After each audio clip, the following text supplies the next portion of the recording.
clicker, please. So in the next 10 minutes, I hope there will be only 10 minutes, I will share some thoughts on the intersection of AI technologies and cognitive capabilities from a perspective of someone with a technological background and background in neuroscience who interacts on a daily basis with innovators. And I want to remind that innovators are not only the people at the GAFAM and this large organization, but also organizations of every size, as well as the governance and policy-making process. And while we wait for the clicker, I would like to start reminding that the decisions that we make regarding these issues, the way in which we select which technologies to use, which technologies to develop, and how to oversee these technologies is shaped by the different narratives. A few months ago, we saw in action one of these narratives coming in, attending to this question of what is the effect using technologies such as language models or ChatGPT. And there was this study that tried to tackle this point and gather a lot of media traction, generating headlines like this that it just makes people dumber. And of course, this is what we see in a public discourse when we go one level ahead and look at what does the study says. It talks about this cognitive depth, and that is linked to this over-reliance on AI when we use these technologies and tend to replace independent thinking. And we hear in the morning some elements along this direction, and that we are worried and we want to know to what extent the use of these technologies, such as ChatGPT for writing our essays, may affect our capacity to perform cognitive tasks. And then we go one layer deeper and try to see what is actually looked in this study, and we see that they were observing certain metrics in terms of the recall of what people have done when or they used or didn't use these technologies, as well as measures of the brain. And some of the interpretations that the authors attributed to potential evidence to cognitive depth actually had other interpretations. And if we add on top of it that this is a small-scale study, that actually makes it clear that we are currently lacking proper means to assess what is the impact of this technology. So it's not to deny that there is an impact and that we need to be very, very careful about it, but the exact nature of that impact is currently unknown. And if we don't know that precisely, we cannot assess that, it will be extremely difficult to steer the technology in a way that we make that technology even more productive and towards common goods. So when we worried about this interaction with technology and the effect on cognition, one of the first aspects that we need to address is how do we evaluate that and how do we define this impact? So and here I want to come to one of the aspects that I want to cover here is that we are not here to find answers, and I think it will be impossible for us to find answers, but we need to become well-equipped to ask the right question, because the interaction between technology and society is a dynamic process that changes over time, and whatever answers we find today, they may not be valid tomorrow. So this capacity to ask these questions is extremely important. And we started the day with probably the greatest question of them all: what does it mean to be human? And how these technologies and several technologies can affect our interpretation of what is a human. And in order to move ahead in these discussions, I want to remind that AI is not only LLMs, it's not only ChatGPT. There are many other ways in which we are developing systems that interact with cognition. And I want to focus on what is my area of research is the development of neurotechnology, of making systems that can be used to measure, to assess, to interpret, process, or to modulate, influence the neural system. And this we can refer to under the name of neurotechnology. where we can use them for medical applications such as rehabilitation, assistive technologies, for consumer as assistance for learning, also military applications or workforce. And these are other type of technologies that we can be using in the future or soon or today that may affect the way that we see ourselves and the way we develop or underdevelop our cognitive capability. And these are technologies that, as many others, are fed with data.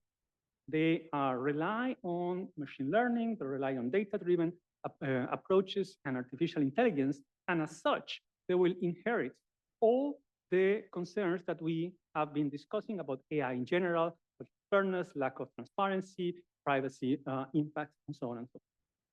More specifically to these technologies, we can also look at the interest that we may have on using these technologies for cognitive augmentation of cognitive enhancement, which is not something that is exclusive to these technologies. We just had some cognitive enhancers during the break while we took our coffee, and among the different modalities that we have today to modify, to alter, to train, and potentially to augment our cognitive capabilities, we start to see the emergence of technologies such as brain-computer interfacing, brain-to-brain communication that address this part of activities. We also see interventions such as transcranial stimulation that may have impact on the processes such as memory or sleep. And they can also be used to monitor cognitive processes such as attention. Imagine people, like in one of the previous talks, we talk about air traffic controllers, which people who need to be attentive to what they're doing. So the possibility to determine when they are capable to do this task can actually make their work better and safer for everybody. But at the same time, it can give certain powers to the employers to better control what they are actually doing. Another thing that we need to keep in mind when we look at this interaction between humans and cognitive capabilities is that as we start to interact more and more with our environment and others via technological devices, and they don't need to be implants, they can also be smartphones or other technologies, what are the impacts on the way we see ourselves, the way our integrity is defined, and the way we interact with others?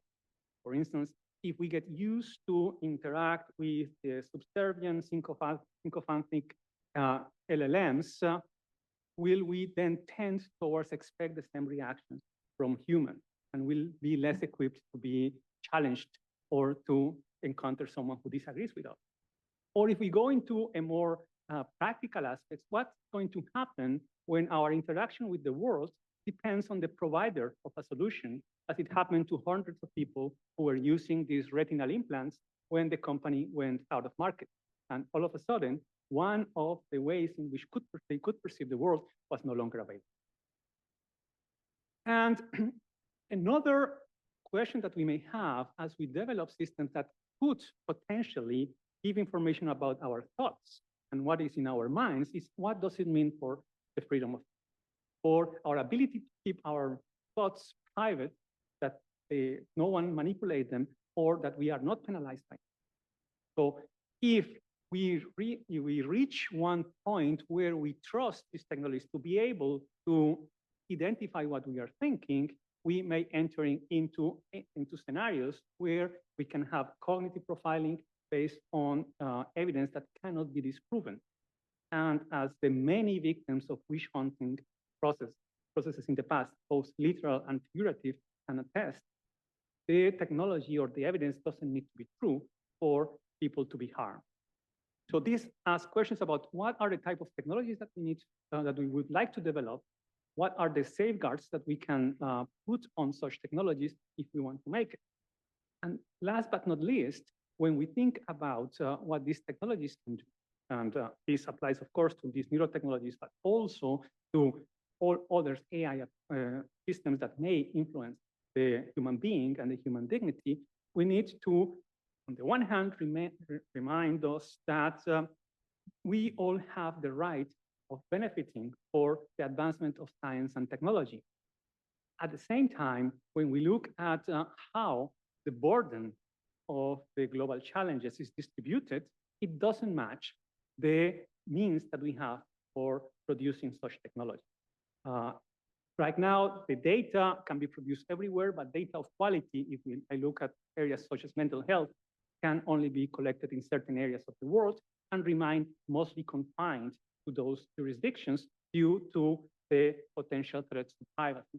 So how do we balance our need to develop global solutions to challenges such as mental health, while the data remains locked within legal jurisdiction? And how can we then read that data without attempting with the privacy of the individuals? And if we look at the means of production of these solutions, the map of the entire world is even more skewed, because where the scientific development is being fueled by resources and where the investing money is actually located today doesn't really match the location of where people are having the needs. And this can lead to those scenarios of the commodification of data rather than the data as a common good for the common good. And with that, I would like then to close on remind that we need, if we want to improve the situation, we need first to better understand what is the current status of technology and governance. We talk a lot, we see a lot, but there is at the same time a lot of noise that doesn't allow us to identify the reality in which we can base the development of coordinated governance instruments. And this governance, we need to become innovative on the way we develop governance. We saw before this mismatch in the way or the speed at which technology is changing and the speed at which the governance develops. So we really need to identify ways in which we can become more agile and identify where are the needs, what is the reality, and then come with appropriate measures to address. And I hope this discussion during these 2 days can help in building such scenarios. Thank you very much.